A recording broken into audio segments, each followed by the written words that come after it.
Bonjour et bienvenue dans ce partage du jour, j'espère que vous allez bien. Aujourd'hui, on va parler des relations difficiles et je crois que si on est honnête, on a tous vécu au moins plusieurs relations difficiles, que ce soit avec un ou une collègue, que ce soit avec un de nos responsables, que ce soit avec notre ex, que ce soit avec notre mari, que ce soit avec notre mère, notre père, nos frères, nos sœurs. Je pense que les relations difficiles, on peut en avoir dans entre guillemets, tous les domaines de notre vie. Maintenant, la question, c'est finalement que nous apportent ces relations difficiles et comment on peut transcender ça. Parce que voilà, c'est jamais agréable en fait d'être dans ce type de situation. Je pense qu'il y a des gens qui aiment effectivement être en conflit quotidiennement et régulièrement. Et je pense que c'est vraiment lié à ce côté d'être vu, sinon je me sens mort.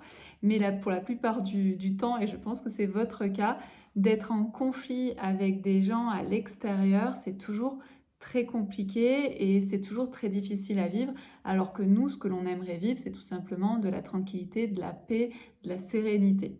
Donc, je vais vous parler de ce sujet et de venir apporter en fait un angle de vue qui n'est pas forcément évident à faire lorsqu'on est en plein dedans dans cette relation difficile.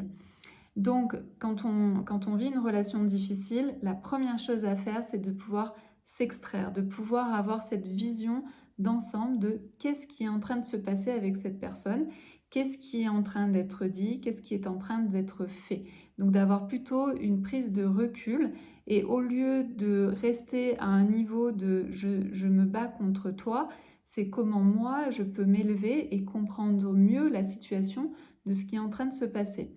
Et c'est pour ça que des fois, quand on vit ce genre de situation très conflictuelle, c'est intéressant en fait d'avoir des spécialistes autour de vous, que ce soit un thérapeute, une psychologue, un coach qui soit là pour vous faire voir en fait, de vous aider en fait à prendre cette hauteur et en plus de vous faire comprendre en fait ce qui est en train de se jouer à votre niveau, pas de ce qui est en train de se jouer au niveau de l'autre personne, mais qu'est-ce qui est en train de se jouer à mon niveau, qu'est-ce que je suis en train de vivre, qu'est-ce que je suis en train de répéter et quelles sont mes opportunités pour transformer ça. Parce qu'en fait, c'est bien là la question, c'est quand on vit un conflit avec une personne, on ne sait pas en fait comment il faut faire. Est-ce qu'on n'arrive pas, souvent c'est qu'on n'arrive pas à trouver un une fin finalement, on n'arrive pas à trouver une solution dans cette relation-là et donc on va venir s'empéguer dans un truc pas possible. Donc souvent le fait de pouvoir prendre du recul, ça nous aide déjà à mieux comprendre la situation, quels sont les intérêts et surtout les intérêts de la relation et notre propre intérêt. Quand je parle intérêt, c'est qu'est-ce qui se passe à l'intérieur de moi? Pourquoi en fait je me mets en colère avec cette personne? Ou pourquoi je vis ce conflit avec cette personne-là? La personne, on ne pourra pas la changer. C'est ça qui est vraiment important à comprendre, c'est que quand on vit des conflits, on se dit: «Mais la personne, elle va évoluer, la personne, elle va changer, on a toujours en fait cette idée en fait de l'espoir. Mais la personne en face, elle changera pas. C'est ça qu'il faut vraiment comprendre et moi, j'ai pendant beaucoup d'années en fait cru en ça, en me disant à un moment donné: «La personne, elle va changer, elle va s'améliorer, elle va peut-être comprendre, elle va peut-être avoir un autre point de vue». Surtout quand la personne que vous avez en face de vous fait du développement personnel, donc vous vous dites normalement elle est capable de prendre de la hauteur, de prendre du recul ou d'être entourée par une personne qui va l'aider à prendre du recul. Pas forcément. Pas forcément, et c'est comme ça. Moi, j'ai créé beaucoup d'attentes et beaucoup d'espérances par rapport à ça, alors qu'en fait, à un moment donné, je me suis dit, je vais reprendre mon pouvoir. C'est ça, en fait, qui est important, c'est ce mouvement-là qui est, j'observe, mais surtout, je reprends mon pouvoir. Et qu'est-ce qui est en mon pouvoir pour que la situation me convienne mieux? C'est ça le truc, c'est comment je fais pour que la situation me convienne mieux, puisque, et comment elle peut me permettre d'avoir plus d'harmonie et plus de sérénité, malgré en fait la personne, malgré la relation qui est là. Donc c'est revenir toujours à soi en se disant: «Mais en fait la personne, elle est juste en train de venir toucher mes blessures, elle est juste en train de venir m'activer et donc comment moi je fais pour ne plus être activée? Comment moi je fais pour que ces blessures en fait soient moins présentes, ce qui fait que le conflit aura moins d'importance pour moi et donc viendra moins me bloquer dans ma vie de tous les jours. Ça, c'est vraiment le truc à comprendre. C'est à partir du moment où vous vous dites: «OK, là je suis dans une impasse, je prends de la hauteur, je prends du recul et en plus je décide de trouver des solutions pour moi, je reprends les rênes en fait de ma vie pour que cette situation-là ait beaucoup moins d'impact en fait dans ma vie. Comment je fais pour me sortir de là? Parce que je peux me sortir de cette situation-là dès lors que j'ai l'information de qu'est-ce qui est important pour moi. Qu'est-ce qui se joue dans cette relation? Qu'est-ce qui se joue dans ce conflit pour moi? Et de venir soigner donc ces blessures.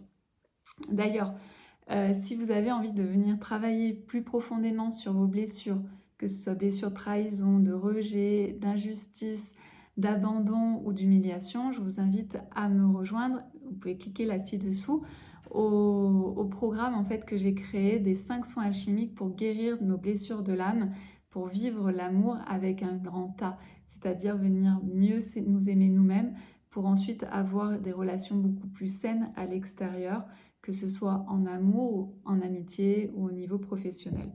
Donc je vous invite vraiment à vous poser toutes ces questions-là. Je sais que c'est quelque chose qui est vraiment pas évident à faire au début quand on vit un conflit. Et à un moment donné, le conflit est tellement lourd qu'on se dit, bon, il faut que je fasse quelque chose, il faut que je fasse différemment. Et la prise de recul, la compréhension de ce qui est en train de se jouer, et surtout, je reprends mon pouvoir en mettant en place des actions qui me conviennent et qui vont me permettre que ce conflit soit moins difficile dans mon quotidien ou trouver ce qui est important pour moi et qui peut aussi mettre fin, en fait, tout simplement au conflit. Comme je l'ai dit tout à l'heure, il y a souvent des gens qui se nourrissent des conflits. Et souvent, les gens qui n'aiment pas du tout les conflits, je connais bien ça parce que moi, je ne peux pas vivre en fait dans un monde de conflits, c'est impossible pour moi, c'est très compliqué, vont attirer forcément des gens qui aiment le conflit. Et souvent, on n'aime pas le conflit parce qu'on est dans la blessure, souvent de rejet, donc on n'aime pas, les conflits parce qu'on a peur d'être rejeté, parce qu'on ne s'aime pas assez, etc. Mais ça, je vous explique tout ça dans les 5 soins alchimiques dédiés à nos blessures de l'âme. Et voilà, et c'est un sujet qui est passionnant, mais en tout cas aujourd'hui, je voulais vraiment juste rester là-dessus en vous disant, prenez du recul, analysez ce qui est en train de se passer et reprenez votre pouvoir pour que cette situation ne perdure pas telle qu'elle est et n'abîme pas finalement votre être. Je vous dis à très bientôt dans une prochaine vidéo.